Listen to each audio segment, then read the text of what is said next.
I'm Megan Hamilton, and this is the Embracing Enchantment podcast. And I'm so glad you're here. I'm so glad that you're here spending your time with me today.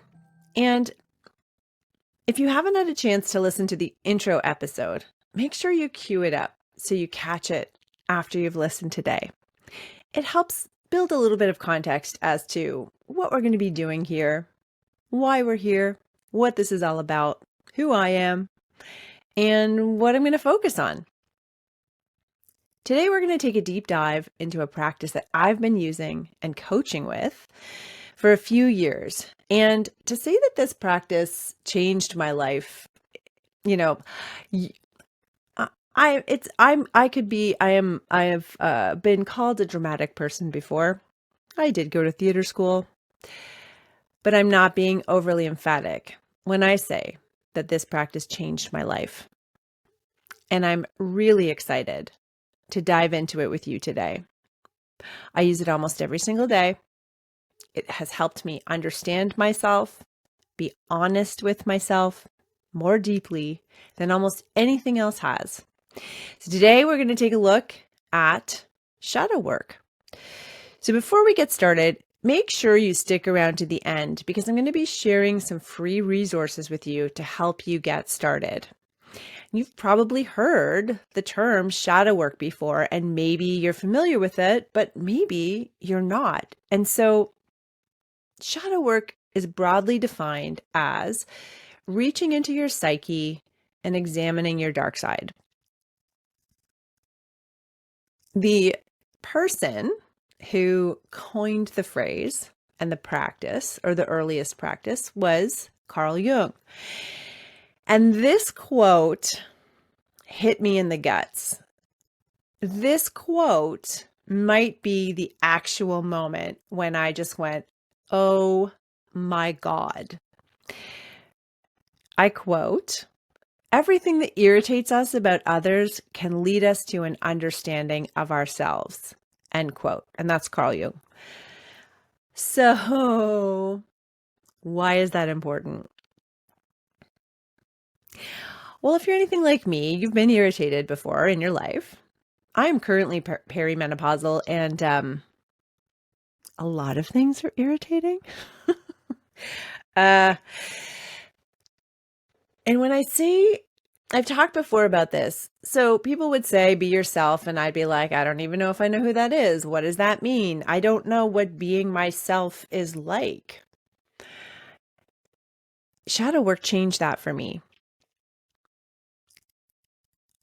And I think part of it was that until the point where I realized how important it was to be very deeply honest with yourself, I sort of was walking around like many of us do, with this vision I had of who I wanted people to think I was instead of maybe who I actually was. And when this quote came to me, it occurred to me, and it had been said before, but for whatever reason, it just hit me in that moment. When somebody is irritating you, it's often because that is a behavior that you exhibit and you're recognizing it, and it bugs you about yourself. And so it bugs you about somebody else. That for me was like, or, what's the other, takes one to know one. What? That opened up this new channel of being able to understand myself. And I had to be ready to do it, right? So maybe you're following along here and you're like, you're nodding in agreement. You're thinking, okay, maybe you've already gone down this path before and you're like, yeah. But that piece of recognizing behavior in others that you don't like because you ultimately recognize that it's behavior that you do it's a game changer. It also lets you know that you're ready to start taking a sort of a more serious look at this stuff. And the other thing, it's not just that if somebody's bugging you, that's because you do it. It's also information for yourself that you can say, okay, as my old coach Jericho used to say, that's interesting.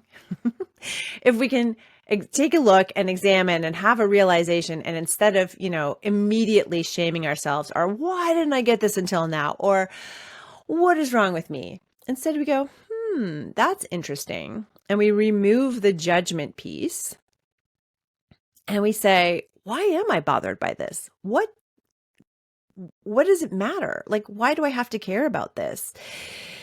That can lead you down a huge rabbit hole that ultimately leads to self-realization in ways that you hadn't thought of before. So we'll get to that. I'm sort of getting ahead of myself here. So shadow work, as we said, is taking a look at the dark side of your psyche. So what might some of this stuff look like? Well, things that we're ashamed of, situations that happened in the past that we wish had never happened. And that might be, stuff that we did. So all of a sudden, there's like 4,000 million memes about this, but waking up in the middle of the night and suddenly remembering this very dorky thing you said at a party 20 years ago. Why does that keep coming up? What might this tell us about ourselves, and how are we talking to ourselves about this very situation? So before we get any further, I'm going to pull a tarot card for us. And in fact, what's interesting about this is that when I practice shadow work, I always practice it with my tarot cards. So I pull 3 cards just about every day. And then the bottom of the deck is the shadow card. So actually, let's keep that practice in mind for here. What's our shadow card for today?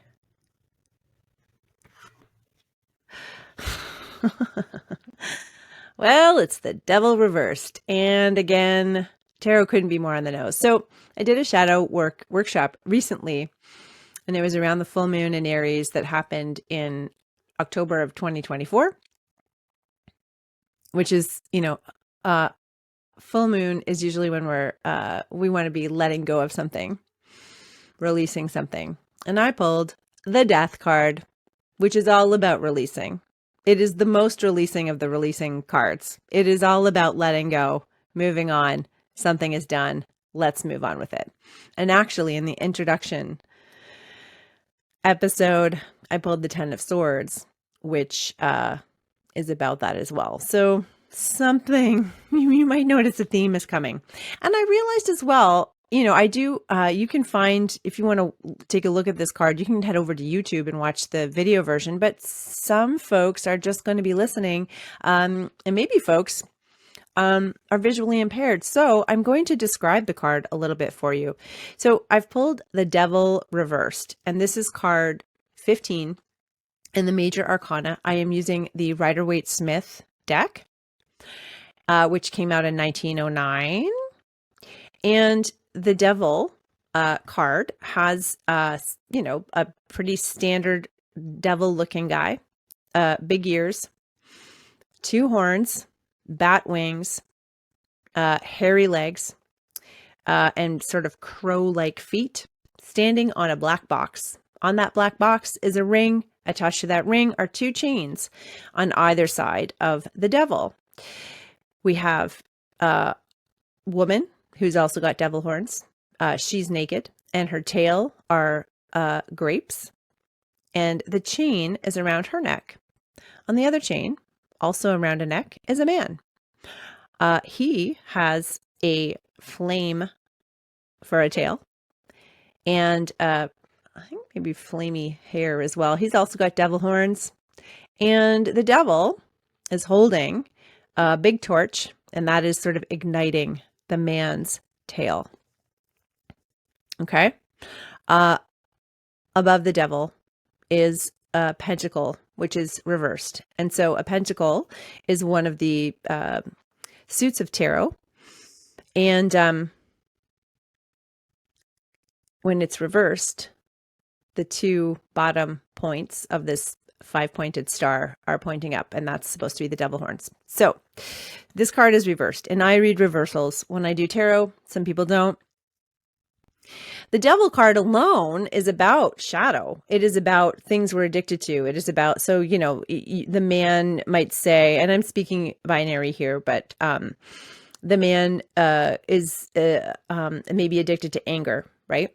That's where this flame is coming from. And the woman maybe is addicted to wine or sort of overindulging.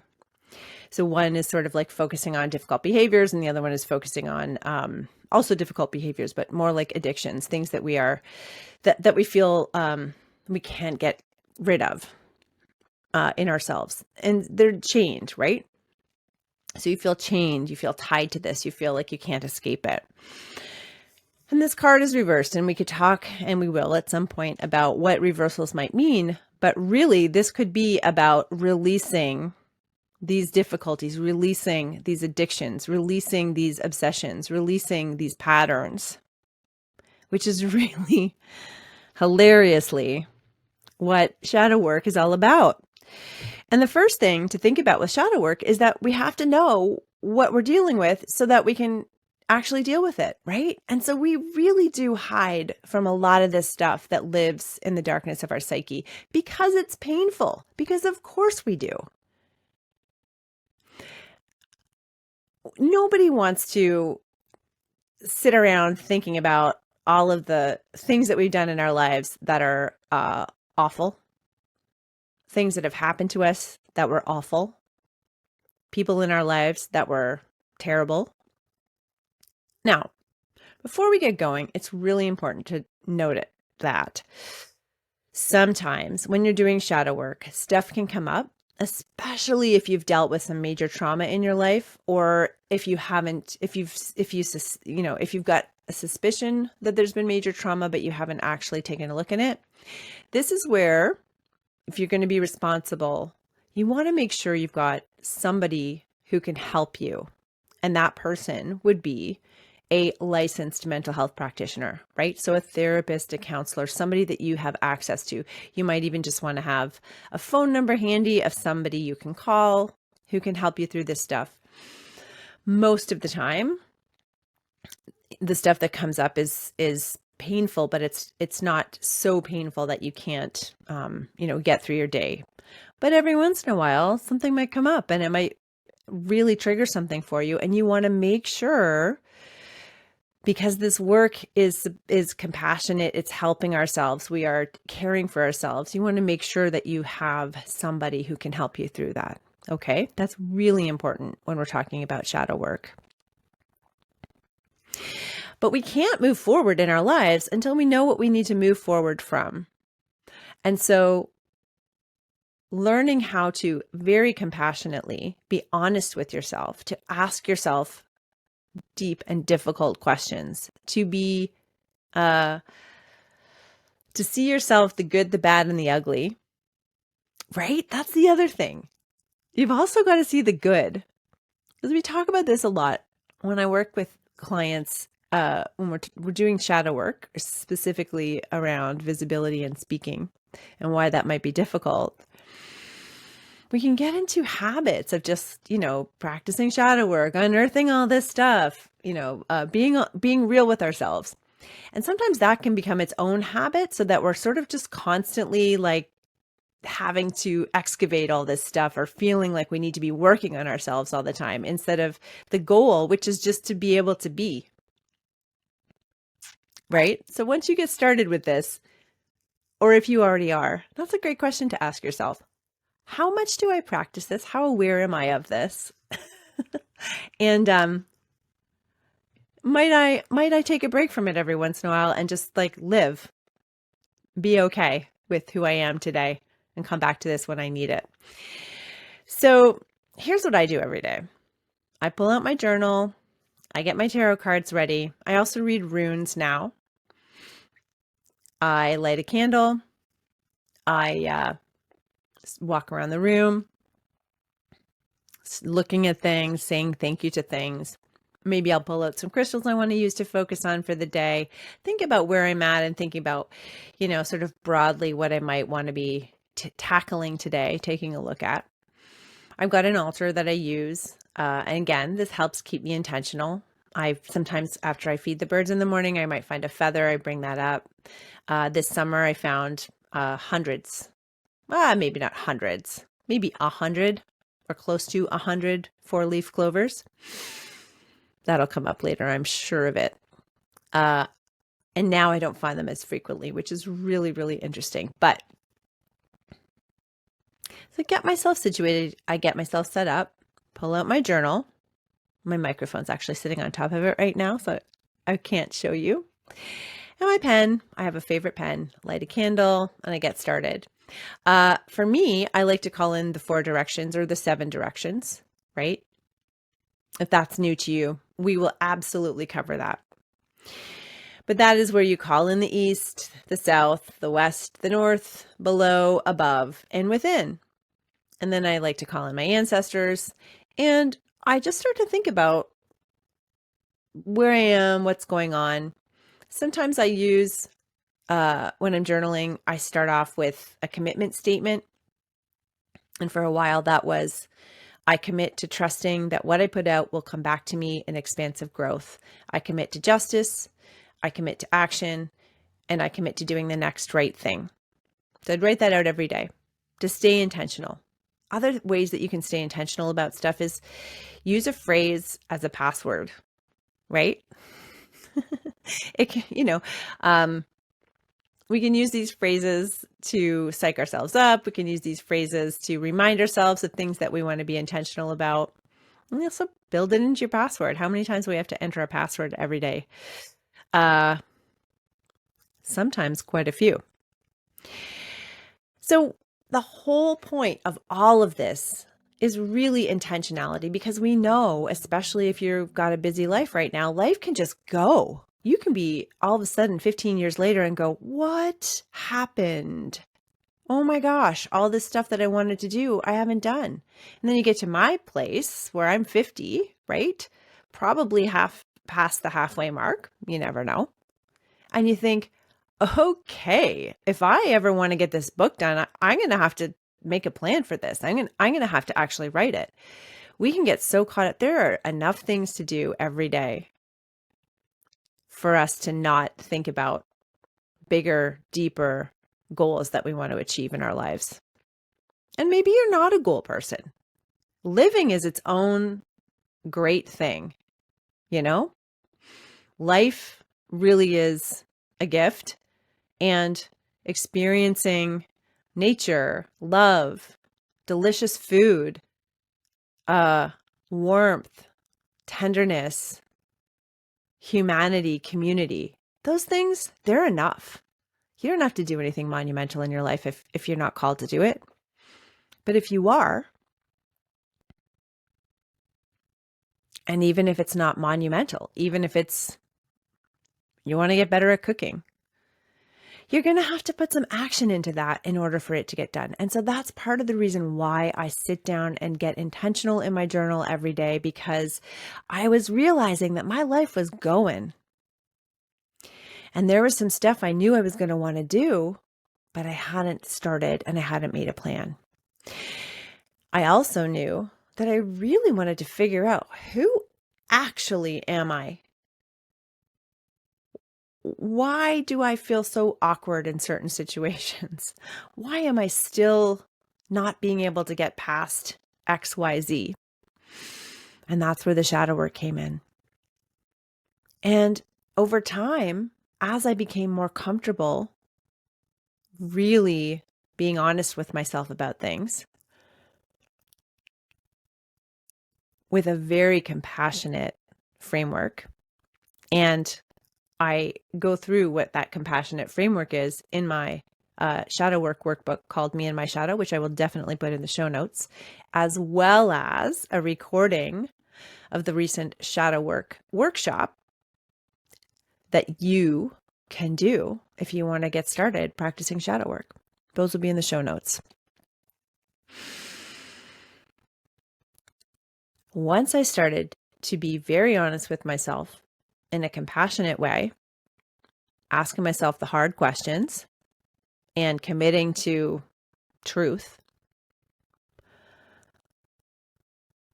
I started showing up differently.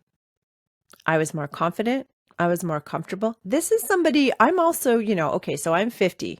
I went to theater school when I was 19. I've been, and then I became a musician, a speaker. I, I've been out in front of people for a very long time. And I would say, and it's an ongoing journey, but I would say that the way I show up now is vastly different. And you could say, well, but you're older. You don't care about things as much. And that's true. That's part of it. But I'm also showing up fully as myself, as somebody who likes themselves, as somebody who is very honest with themselves. Now, like, that's not to say I'm not just showing up like hero Megan all the time. I make a lot of mistakes, like a lot. I have a 13-year-old daughter. I make mistakes on the daily. I'm doing my best out here, just like the rest of us are, but I feel so much better equipped to handle the difficult times because I've got to practice. I know that tomorrow, if I'm feeling stressed and overwhelmed, and by the way, this year, 2024, has really given me a run for my money in terms of practicing what I preach. And also I asked for it. So, and I'll get into this as time goes on. I'm still figuring it all out, but I know that tomorrow morning I'm going to be able to sit down with my journal and work all of this out. I know that I can go to my therapist, who, by the way, is amazing, and walk through things with her. I have got these supports in place to help navigate these difficult times. And that is ultimately, what shadow work can do for any of us. So again, the goal is honesty, commitment, comfort, self-compassion, which in turn becomes compassion for others. The more honest and truthful you are with yourself, and the more you see where some of your behaviors come from, which, by the way, is usually to protect yourself from some kind of pain that's happened. When we can really see that, instead of being embarrassed and think, oh my gosh, 20 years ago, Megan was in so much pain. That's where this started. That's why this happened. That's a very different mindset than, damn it, why do I always do this to myself? What is wrong with me? I'm such a jerk. Right? Nothing great ever happened from feeling deep shame. Nothing great ever happened from beating yourself up over something. Nothing great ever happened from belittling yourself in your mind. And, the more we do that, the more we also do that with others. So there's a lot of compelling reasons why we might want to practice shadow work. And the way I practice it is questions. And this is, I started to get into this too with coaching, with the various coaching trainings that I've had. Just know how to ask great questions, and you keep asking the questions. So you might say, okay, what is bothering me right now? Well, I was a jerk to my kid yesterday. Okay, well, why was I a jerk to my kid? Well, because I got triggered by a certain behavior that she exhibited and I couldn't get out of it. Okay, well, why did that happen? Well, maybe it reminds you of ways that other kids or your parents handled certain situations a long time ago. And you go, oh, interesting. Okay. And then you might notice, well, when that first happened, I was little or younger. My brain wasn't fully developed. Our brains only function really is to keep us from pain, is to keep us alive. And there's a fabulous book called 7.5 Lessons About the Brain that you should check out if you haven't. And you think, oh, okay, so little me did this in the moment because that's all I knew how to do. And then your brain goes, oh, okay, I know how to handle these situations. When X happens, I do this. And so now, 35 years later, you find yourself behaving in a way that feels really bad because it's a pattern you developed. Here, going back to that devil card, right? Patterns, addictions, things we feel chained to.